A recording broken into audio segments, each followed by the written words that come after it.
Bonsoir à toutes et à tous et bienvenue dans cette webconférence EPSI dédiée ce soir au programme d'ingénierie informatique 4e et 5e année. Alors nous sommes ensemble pour environ 45 minutes. Si vous nous regardez, c'est que vous posez un certain nombre de questions sur votre poursuite d'études. Justement, pour répondre à toutes ces questions, 3 personnes avec moi sur ce plateau. Tout d'abord, Marielle Alliot-Sangaré. Bonjour. Donc vous êtes directrice de l'innovation et de la pédagogie du réseau EPSI. Oui. Imad Boussaïd. Bonjour. Donc vous êtes directeur du développement. C'est ça. Et enfin, Adrien Leroy. Bonjour. Bonsoir. Vous êtes practice manager chez Michael Page et vous nous expliquerez en quoi cela consiste. Dans la deuxième partie de cette webconférence, dans 30 minutes environ, nous accueillerons 2 étudiants de 4e année de l'EPSI, Thibaut et Julien, auxquels vous pourrez bien sûr poser toutes vos questions. D'ici là, à partir de la page sur laquelle vous nous regardez, bien sûr, n'hésitez pas à envoyer vos questions. On essaiera d'en traiter un maximum. Peut-être première question pour vous, Imad, pour les étudiants qui nous regardent et qui ne connaissent pas très bien EPSI. Quelques mots sur l'école. Alors, l'EPSI, c'est une école d'ingénierie informatique. C'est une école qui va former du post-bac jusqu'au bac plus 5, avec 2 cycles bien distincts. Le premier qui s'effectue en 3 ans et un premier titre à la clé, un premier diplôme à la clé. Et le second qui s'effectue en 2 ans, la 4e et la 5e année, qui sont les années d'expertise en ingénierie informatique. Rapidement, c'est une école qu'on va pouvoir faire en initiale ou en alternance et c'est une école qui est axée sur l'expertise informatique et le besoin des entreprises qui est aujourd'hui notre vocation première. On reviendra sur l'ensemble de ces points, notamment avec Adrien, expert métier, et puis avec Marielle sur la pédagogie. Première question, on a beaucoup de questions ce soir. Première question de Gigi. Quel est le prix de la scolarité ? Bonjour Gigi, tout d'abord. Alors le prix de la scolarité, en 3e année, 4e année, il va être de 8 690 € et en 5e année de 9 000 €. Petite précision cependant, ces 3 années-là, la 3e, 4e et 5e année, sont faisables aussi bien en initiale, et à ce compte-là, c'est les tarifs que je viens de vous donner, qu'elles sont faisables en alternance. Et si vous les faites en alternance, mais je pense qu'on en reparlera un peu après, à ce moment-là, c'est pas vous qui prenez en charge vos frais de scolarité, mais l'entreprise dans laquelle vous travaillez. Donc c'était la question d'Arthur, à laquelle vous venez de répondre. Est-il possible de faire de l'alternance ? Oui. Dès la 3e année. Dès la 3e année. C'est vrai que ceux qui nous regardent ce soir sont davantage en bac plus 3 et recherchent une poursuite d'études. Question de Céline. Quelle sélection est opérée à l'entrée de l'école ? Alors Céline, à l'entrée de l'école, vous allez passer tout d'abord des tests. Ce sont des tests en ligne que vous allez passer à la maison. Il y a 4 épreuves. Anglais, français, culture générale, informatique et logique. Une fois que vous aurez passé ces tests, vous serez convié à un entretien de motivation qui a lieu dans tous nos campus avec soit le directeur d'établissement, soit le responsable pédagogique, soit un jury tiers. Et à l'issue de ce processus-là, 5 jours après, vous saurez si vous êtes admise dans l'école ou pas. Donc, très rapidement. Question d'Élise. Quel type de diplôme délivrez-vous ? Alors, bonsoir Élise. Donc, les diplômes, on délivre des titres RNCP. RNCP, donc c'est des titres qui sont inscrits au registre national des certifications professionnelles.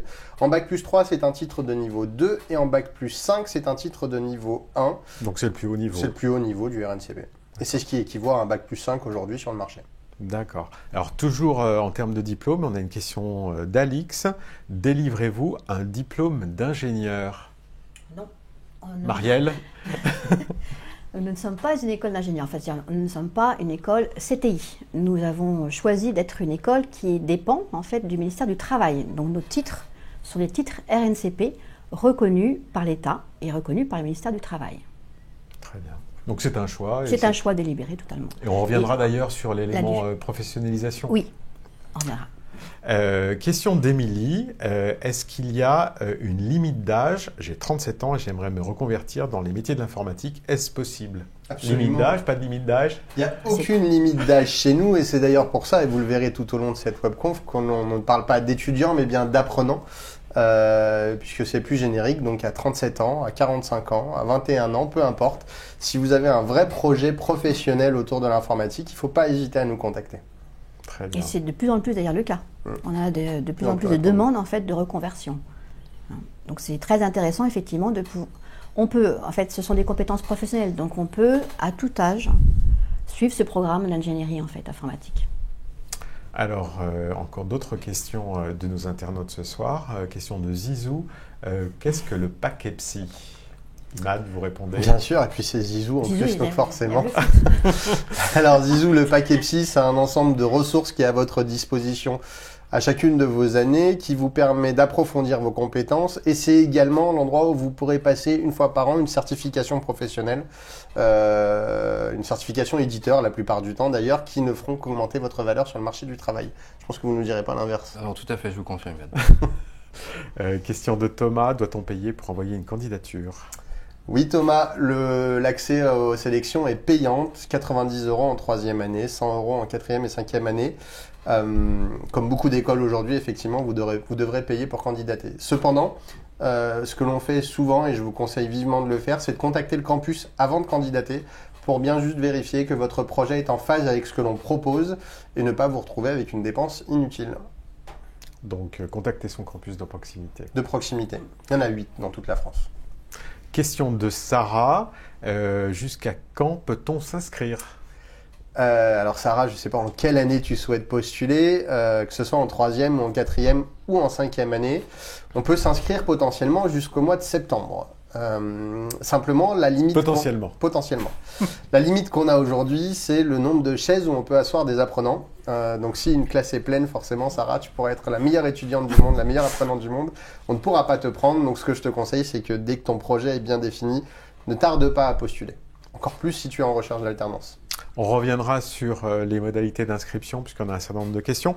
Mais j'ai une question pour vous, Adrien. Donc, vous êtes practice manager chez Michael Page. Déjà, en quoi ça consiste? Alors, je travaille effectivement au sein d'un cabinet de recrutement, Michael Page. Je suis en charge de la division Digital and Technology, dédiée au recrutement d'experts dans le domaine de l'informatique et du digital. Très bien. Alors, vous êtes ce soir sur ce plateau parce que vous êtes expert métier, digital et technologie. Peut-être pour nos internautes qui se posent la question de choisir l'EPSI et cette filière, peut-être nous donner quelques éléments marché, les besoins, les évolutions des entreprises. Bien sûr. Bon, il faut avoir en tête qu'on est sur un marché aujourd'hui extrêmement favorable pour ces profils liés à l'informatique et au digital au sens large, à tout niveau de seniorité, débutant comme confirmé. L'économie est plutôt bonne. Autre explication à cela, des opérations finalement, des transformations qui sont opérées aujourd'hui sur le plan organisationnel et technologique de nos entreprises. On parle beaucoup de la transformation digitale, on a également d'autres phénomènes liés à l'industrie 4.0, à la cybersécurité, au cloud notamment, autant de facteurs qui font qu'on est sur un marché de plein emploi et que nous faisons face, en tout cas sur certains métiers, à une vraie pénurie de profils. Donc, on aura une question sur les taux de placement à la sortie de l'école. Je suppose qu'ils vont être en phase avec ce marché en pénurie. Plutôt, oui. Aujourd'hui, on a cette chance-là. 3 mois après le diplôme, on a 100% de nos étudiants qui sont en poste. Ça, c'est une réalité. Et pour même aller un peu plus loin, on a aujourd'hui quasiment 85% de nos étudiants sortants qui sont embauchés avec un statut de cadre. Très bien. Dès le premier emploi. Dès le premier emploi. Alors, on reviendra avec vous tout à l'heure sur les métiers, et notamment les métiers émergents. Mais avant, peut-être parler un petit peu du programme, parce qu'on a aussi beaucoup de questions sur le programme. Donc, je m'adresse à vous, Marielle. Donc, vous êtes directrice de l'innovation et de la pédagogie. Peut-être d'abord nous dresser le portrait du programme d'ingénierie informatique. Oui. Comment il se structure, comment grande partie? Alors, le programme, il est décomposé en blocs de compétences. Donc, comme on vise un titre de niveau 1, Bac plus 5, qui s'intitule « Expert informatique et système d'information », le programme, en fait, est découpé en blocs de compétences et on développe ces compétences professionnelles pour devenir un expert en informatique et système d'information. Donc, dans le programme en 4e année, donc c'est première année d'expertise, en fait, on a un bloc qui est lié au management, puisque plus on avance dans les études Bac plus 5, on va arriver vers on a à développer des compétences managériales. On a un autre bloc lié au développement d'applications, et notamment à tout ce qui est système embarqué, intelligence artificielle, objets connectés, donc je pense que ça vous parle. Bien sûr. Ensuite, on a un autre bloc lié à la gestion de projet. Donc en 4e année, on attaque beaucoup la gestion de projet avec les méthodes agiles. Donc là aussi, je pense que ça doit vous parler. Et on axe vraiment sur l'agilité dans la gestion de projet. Et en 5e année, on revient un peu sur des gestions de projet plus classiques, qui est la gestion cycle en V, qu'on appelle ça. parce que c'est aussi demandé en entreprise. Donc ça, c'est le bloc lié à la gestion de projet. On a un bloc lié aux données. Donc tout ce qui est gestion de données et BI, donc Business Intelligence. Ça aussi, c'est très demandé en fait sur le terrain. Donc ce sont ces 4 blocs plus un bloc lié à l'infrastructure, système et réseau, où on a orienté en fait tout ce qui était compétences en cloud et en virtualisation. Donc je pense aussi que ça, c'est très demandé. On reviendra peut-être avec Adrien sur les métiers justement qui sont demandés liés à ces expertises. Donc en fait, je voulais juste dire que la particularité de notre programme, c'est qu'il est vraiment décomposé en blocs de compétences. Et on axe à chaque fois les compétences techniques au départ, puisqu'en 4e année, on est en expertise informatique. Et ensuite, on va vers le système d'information. Donc on oriente vraiment vers le management de système d'information. Alors, question de Eva, qui sont les enseignants à l'EPSI ? Alors, la majorité des enseignants, ce sont des professionnels, en fait, qui travaillent en entreprise et qui viennent dispenser des cours ou suivre les projets, puisqu'on a beaucoup de projets. Question d'Odile, donc beaucoup de femmes qui nous posent des questions pour rejoindre l'EPSI. Vous nous direz si la parité est respectée ou pas encore. Pas vraiment encore. Encore. Donc s'il y a beaucoup de femmes qui posent des questions, c'est très bien. On prend un très bon axe. Donc question de Odile. Quel est votre rôle, vous, Marielle, en tant que direction de l'innovation et de la pédagogie ? Vous faites quoi dans tout ça ? Donc moi, déjà, au départ, je suis informaticienne. Donc voilà. Et ensuite, au niveau de l'EPSI, je suis d'abord dans l'innovation. Donc ça veut dire quoi ? Ça veut dire que je vais voir régulièrement les entreprises, je vais régulièrement dans les salons professionnels. Le but, c'est de savoir quelles sont les compétences qui vont être nécessaires dans 2 ou 3 ans. Donc, je fais beaucoup de prospective. Ensuite, nos profils d'apprenants changent et ils ont besoin de comprendre très vite des éléments qui sont théoriques. Donc, on a besoin d'innover en pédagogie également pour bien comprendre et développer les compétences qu'on vise. Alors, question de Xavier, en quoi la pédagogie de l'EPSI est-elle innovante par rapport à d'autres écoles du marché ? Donc c'est Xavier qui pose la question. C'est Xavier. D'accord. Donc, alors, là où on est très innovant, c'est qu'on a une approche projet. Donc ça, c'est certain. Non seulement on a une approche projet, mais on amène... Alors, l'approche projet, c'est on travaille le projet pour travailler les éléments théoriques, ok, comme toute école. Mais ensuite, on a des particularité par rapport aux workshops. Par exemple, on a des workshops qui se déroulent chaque année où on va mettre en challenge les campus entre eux. Donc, ce sont des projets qui sont sur une durée très limitée, des projets qui concernent les entreprises, puisqu'il y a beaucoup d'entreprises qui nous demandent de travailler avec eux, en fait. Et puis, on a à disposition dans nos campus une salle, au moins une salle, en fait, qui s'appelle MyDeal. Et dans cette salle... Qui veut dire, pour les néophytes, Digital Innovation Lab, c'est dans cette salle. DIL. Oui, okay. MyDeal. Oui. Oui, on parle beaucoup en anglais. Non, mais j'ai rien dit, je pose la question parce que je suppose que les internautes, comme moi, se posent la question. Voilà. Donc en fait, ce sont des salles qu'on met à disposition de nos apprenants et même, voire des entreprises, enfin de toute personne intéressée par l'innovation. Dans ces salles, on met à disposition toutes les nouvelles technos. Donc on a des drones, des objets connectés, enfin tout ce qui va permettre d'arriver à des projets qui demandent à créer et à innover.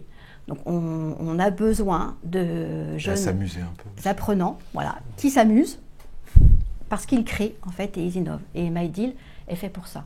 Il y a pas mal aussi d'espace coworking, puisqu'on favorise énormément le travail en équipe, la collaboration. Et tous ces projets sont forcément coachés. Donc on a forcément un formateur coach à disposition pour pouvoir avancer dans son projet. On posera aussi la question aux étudiants qui viendront dans la deuxième partie de webconférence, comment ils vivent cette pédagogie. Question d'Esteban, est-ce qu'on peut suivre le cursus en anglais ? On a un cursus anglophone, essentiellement sur Paris, en fait. Sur le campus de Paris. Sur le campus de Paris. Très bien.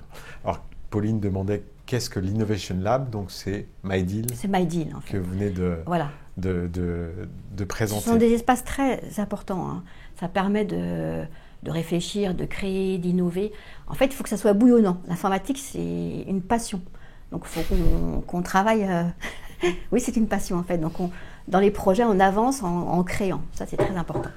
Alors, on a beaucoup de questions sur les modalités d'admission et d'inscription, donc on va y revenir. Peut-être, Imad, rappeler en gros quelles sont les grandes étapes pour candidater. Alors, la première... Il y a une question de JB. Alors, JB, la première, c'est d'aller sur notre site, epsi.fr. La seconde, c'est de choisir le campus qui est le plus proche de chez toi. On en a 8 en France aujourd'hui. On en a dans le nord à Arras et Lille. On en a dans l'ouest à Nantes et à Bordeaux. On en a dans le sud à Montpellier. On en a en région Auvergne-Rhône-Alpes, puisqu'elle s'appelle comme ça maintenant, à Lyon et à Grenoble. Et on en a à Paris. Donc, de choisir le campus qui est le plus proche de chez toi et de déposer une candidature. Déposer une candidature sur notre site, ça prend 5 minutes, c'est quelques informations à remplir et le choix d'une date, qui sera la date de ton entretien de motivation. Dès que tu auras déposé ta candidature, tu vas recevoir une convocation pour ton entretien de motivation et des tests à passer en ligne avec 4 épreuves, anglais, français, culture générale, logique. Toutes les candidatures sont convoquées en entretien de motivation et cet entretien, vous le passerez avec le directeur du campus, un responsable pédagogique, un professeur, permanent ou non, un jury tiers. Cet entretien de motivation nous permettra de déterminer si votre projet est bel et bien en adéquation avec ce que l'on propose à l'EPSI et que vous êtes au bon endroit au bon moment. À l'issue de cet entretien, vous rentrerez chez vous et 5 jours après, vous saurez si vous êtes admis ou non dans l'école. Donc très rapidement. Très rapidement. C'était aussi des questions de Benoît et de Karl.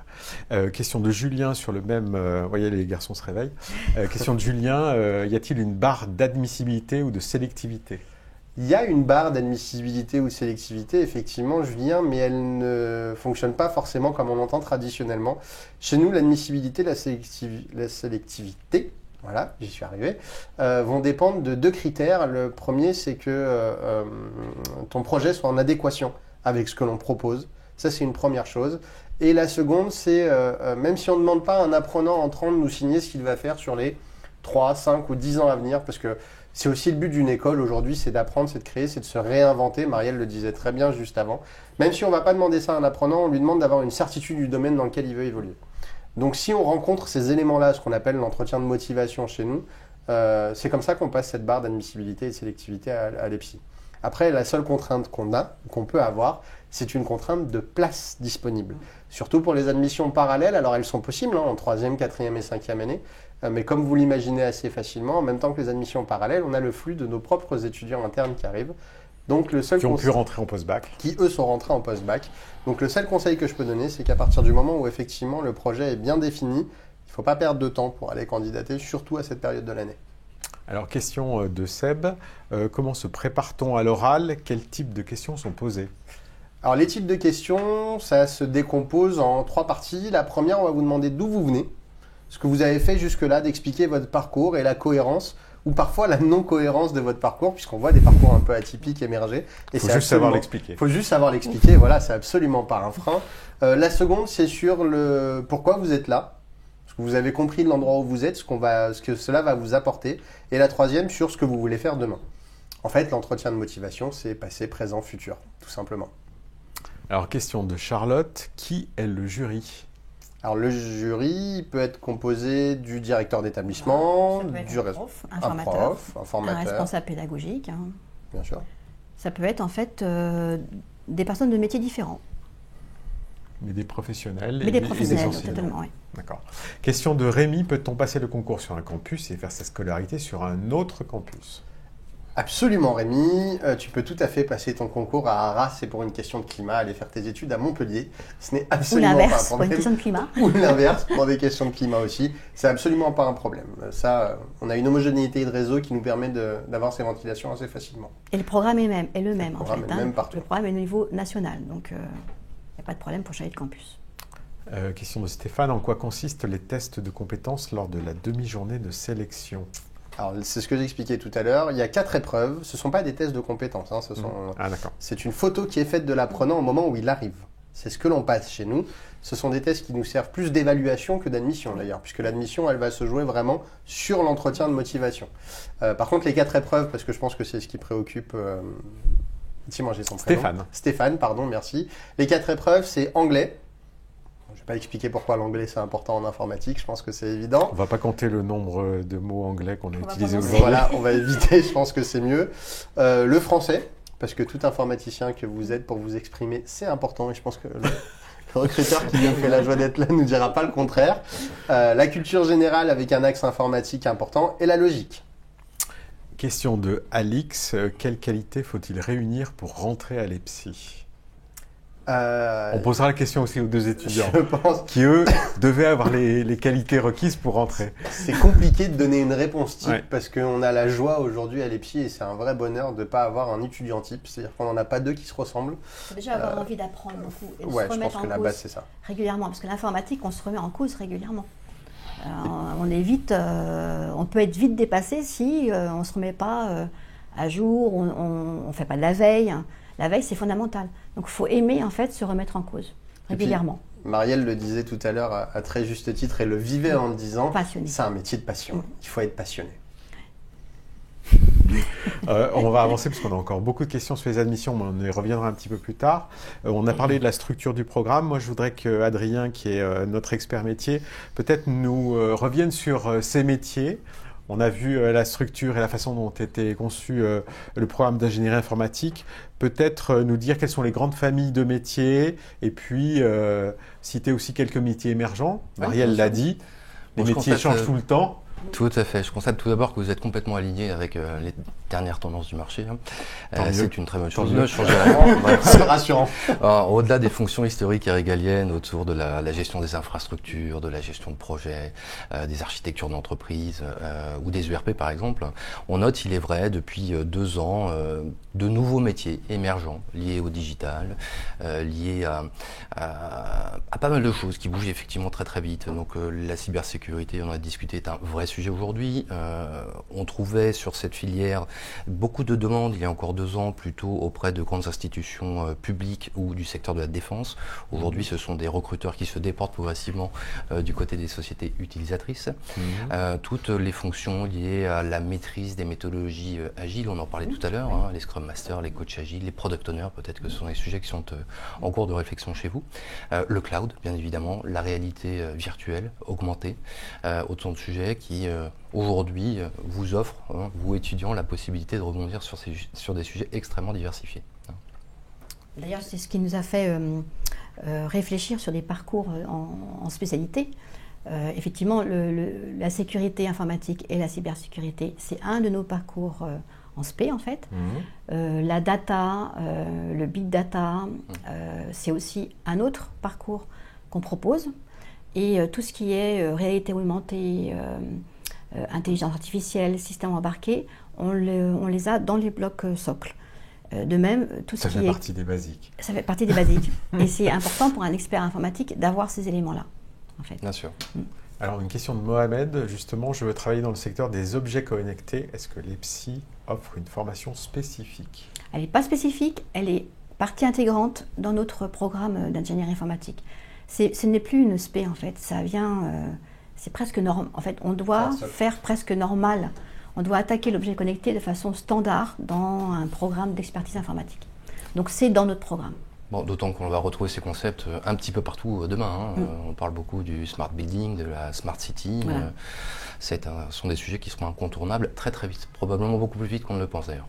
Ouais. D'ailleurs, smart city, par exemple, c'est un sujet de projet, je l'ai dévoilé déjà, un sujet de projet qui risque fort d'être l'année prochaine, donc la rentrée prochaine dans notre... Pour ceux qui vont dans nos workshops ou dans notre projet Open Innovation. Projet Smart City. Smart City, oui. Question de Denis. Je souhaite exercer le métier d'architecte système. Votre école est-elle faite pour moi ? Ah oui. On a un bloc en fait. Ah oui. C'est une évidence, Denis. En fait, on a 2 blocs très intéressants pour l'architecte en système d'information. On a un premier bloc où on a toute l'approche process qu'on a mis dans le bloc instruction d'encadrement, mais qui aborde toute l'approche processus métier que l'on doit avoir quand on veut cartographier un système d'information. Donc l'architecte de système d'information doit savoir cartographier un système d'information. Peut-être que je rentre dans le détail, je ne sais pas. Parce que ça y est, moi je suis embarquée par mon sujet. Parce que vous êtes passionné, on a bien compris. Peut-être capable aussi... En fait, on parle d'urbaniste de système d'information, on parle d'architecte, on parle de cartographe. Donc toutes ces notions-là, on les a dans au moins 3 blocs de notre programme. Donc effectivement, d'ailleurs, dans nos anciens, certains sont déjà architectes de système d'information. D'accord. Quid des métiers liés à l'IA, à l'intelligence artificielle, oui. dont la presse nous abreuve. Vaste sujet, effectivement. Et l'intelligence artificielle regroupe en soi différents métiers. On a des métiers liés à l'ingénierie logicielle, aux infrastructures également, aux manipulations de la data avec des problématiques de volumétrie, de traitement extrêmement fortes aujourd'hui. Je pense qu'on découvre tout juste ce à quoi ça peut ressembler pour nous de manière concrète dans quelques années. Il faut s'y préparer, il faut anticiper. Je constate également que vous investissez fortement sur ces sujets. Allez-y, vraiment, investissez. Et pour vous, étudiants qui vous intéressez à ces sujets, je pense qu'à la fin de l'histoire peut finalement se présenter de très belles choses pour vous. Hein. En tous les cas, nous, on la met effectivement c'est effectivement très justement, ce n'est pas que dans le développement. Ça a évolué, on la retrouve, l'intelligence artificielle, dans la partie infra, et on la retrouve dans la partie données. C'est ce qui nous a fait évoluer dans le programme d'ailleurs, justement. Alors, question de Opia qui demande: je voudrais travailler dans tout ce qui touche au système embarqué dans l'automobile. Oui. Est-ce que vous travaillez en partenariat avec des entreprises du secteur type Renault? Et est-ce envisageable de faire un stage dans ce secteur? Alors, c'est très envisageable de faire un stage. Mais depuis seulement quelques temps, enfin jusqu'à très longtemps, on travaille avec les ESN, donc je vous laisserai...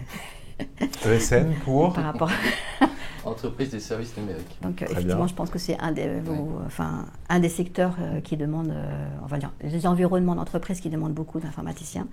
Mais depuis quand même 2 ans maintenant, on voit arriver effectivement des entreprises industrielles, et notamment justement par le biais des systèmes embarqués.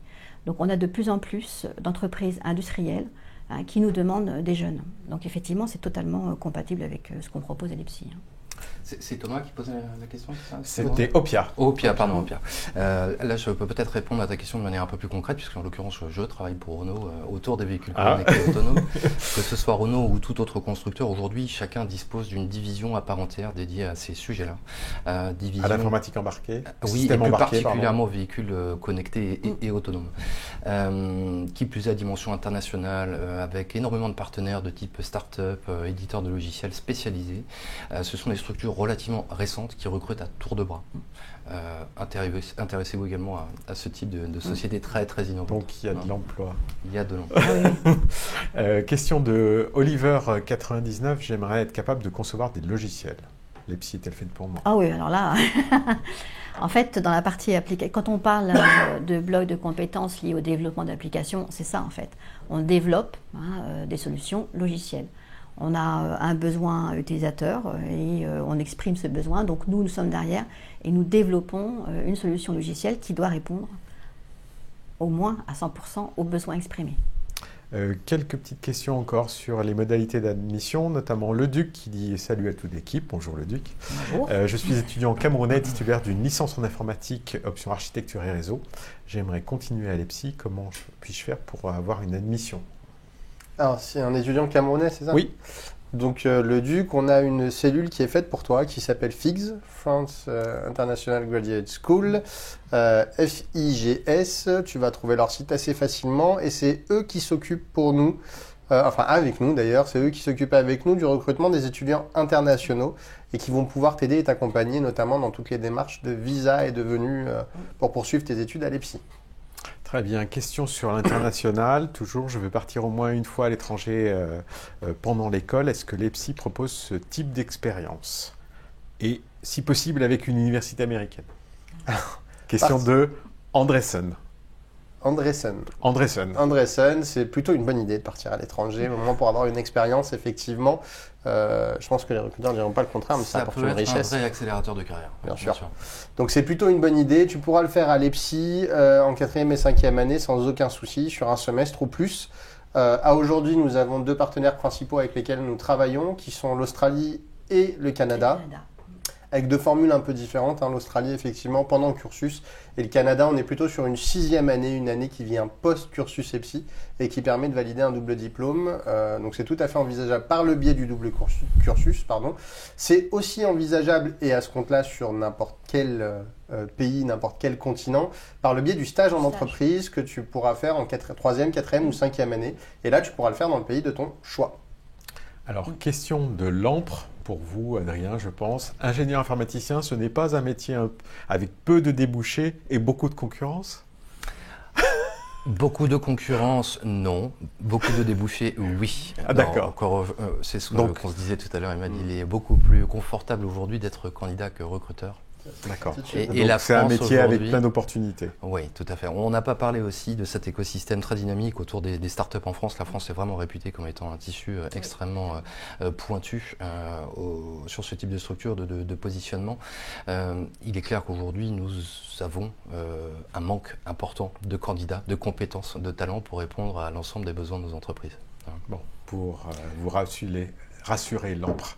Question justement sur l'emploi de Aldo. Quel est le salaire moyen à la sortie de l'EPSI? Alors en moyenne, à la sortie de l'EPSI, on va être entre 34 et 37 000 euros annuels. Sachant que dans cette moyenne, on va incorporer Paris, où vous le savez, les salaires sont un peu plus élevés qu'ils ne peuvent l'être en région. Question de Angus Faure. On peut se former à des activités de consulting via vos cursus EPSI? On a dans notre... en 5e année, pas en 4e année, mais en 5e année, on a à choisir un bloc métier qui nous intéresse. Et on a effectivement un bloc qui est lié au conseil ERP. Donc c'est conseil management ERP.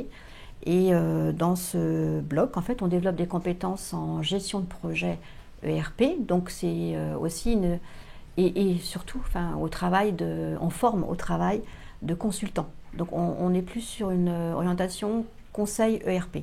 Sinon, de toutes les manières, tout ce qui est développement d'applications, tout ce qui est infra, on peut être aussi consultant. En fait, on peut être consultant et puis être lié au développement, et on peut être consultant et lié à l'infrastructure, en fait. Vous pouvez exercer toutes vos fonctions en tant que consultant. Dans l'absolu. Mm. Oui. Ça s'applique à tous les Ça, c'est aussi particulier à l'informatique, d'ailleurs.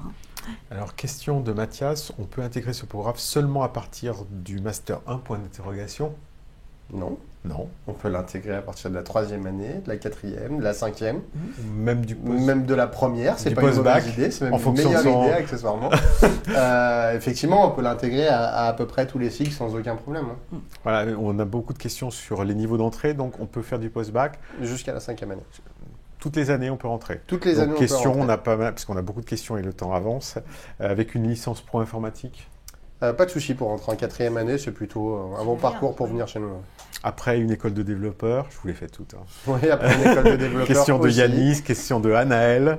Aussi, après une école de développeur. Après, ce qui jouera, c'est l'année sur laquelle vous pourrez intégrer chez nous, et ça, vous pourrez le savoir en vous rapprochant du campus le plus près de chez vous pour avoir l'information. En sachant qu'on tient à ce que nos apprenants aient des compétences en développement et en infra. C'est pas où, oui. C'est en développement et en infra. On le verra tout à l'heure avec nos deux étudiants. On va leur poser la même question. Imad, peut-être, on a beaucoup de questions aussi sur l'alternance. En quelques mots, comment ça fonctionne? À partir de quelle année? Ouais. Alors, l'alternance, c'est dès la 3e année. L'alternance, vous le savez, hein, ou vous ne le savez pas d'ailleurs, peu importe, mais c'est la moitié du temps en entreprise, la moitié du temps à l'école. Donc c'est un part-time. 2 semaines. Alors le rythme va dépendre des villes, on va pouvoir avoir du 2 jours, 3 jours sur une même semaine avec 2 jours école, 3 jours entreprise, comme on peut avoir du 2 semaines, 2 semaines, qui est un rythme qu'on trouve souvent parce qu'il correspond notamment à des sprints qu'on peut trouver en entreprise dans le domaine de l'IT qui fonctionne bien. Donc le rythme va dépendre de la région. C'est du contrat de professionnalisation pour toute la France, et c'est en plus, il y a la possibilité de faire du contrat d'apprentissage à Paris et à Lille maintenant. Et donc on est salarié de l'entreprise. À ce titre-là, on touche un salaire qui va évoluer. On est sur 80% du SMIC pour les moins de 21 ans. On est sur les moins de 21 ans. Non, c'est 70% pour les moins de 21 ans. C'est 80% du SMIC de 21 à 26 ans. Et c'est 100% du SMIC minimum pour les plus de 26 ans. Ça, ce sont les grilles de tarifs minimum. Et le gros avantage de l'alternance, c'est qu'en plus, c'est l'employeur qui va prendre en charge les frais de scolarité. Très bien. Non, c'était la question. Parfait. Je voudrais revenir sur les compétences et cette fois-ci les savoir-être avec Adrien. On a parlé beaucoup de compétences techniques. Marielle en a beaucoup parlé. Vous avez parlé aussi, évoqué que les compétences qu'on appelle les soft skills devenaient de plus en plus importantes. C'est quoi votre point de vue de recruteur? Il est vrai. Vaste sujet d'ailleurs, mais les soft skills, on peut y mettre beaucoup de choses dedans, mais on s'aperçoit effectivement, dans la mesure où l'informatique a tendance à se rapprocher des métiers, dans la mesure où l'informatique aussi est source de valeur pour l'entreprise, on attend de nos collaborateurs qu'ils puissent être moteurs, force de proposition, qu'ils puissent aussi disposer d'une certaine aisance relationnelle pour dialoguer avec différents métiers. L'expérience à l'international fait partie de ces choses auxquelles les entreprises s'intéressent de plus en plus aujourd'hui. Si on devait zoomer uniquement sur le process de recherche et d'embauche, je vous invite très tôt quand même à essayer de mûrir un petit peu votre projet, dans la mesure où votre première expérience, que ce soit l'apprentissage, l'alternance ou le stage, peut conditionner finalement la coloration que vous allez donner à votre projet. C'est au-delà de savoir quel type de compétences techniques vous allez vouloir développer, de savoir vers quel type d'entreprise vous souhaitez vous orienter. On parlait des ESN, donc anciennement sociétés de services. Ces structures vont vous apporter une vraie diversité, une vraie richesse dans la typologie de mission qu'elles peuvent vous confier, autant sur le plan technique que fonctionnel. À l'inverse, les sociétés utilisatrices vous permettront certainement d'avoir une vision 360 du mode projet, la conception, le déploiement, la vie courante. Ce sont également des structures qui vous permettront de grenouiller, de faire un petit peu votre vivier en interne, de vous faire repérer et donc de bénéficier éventuellement de son réseau. C'est ça, c'est ce qu'on appelle le networking qui est aujourd'hui primordial, que l'on soit en recherche d'emploi ou en interne au sein d'une entreprise, de toute façon.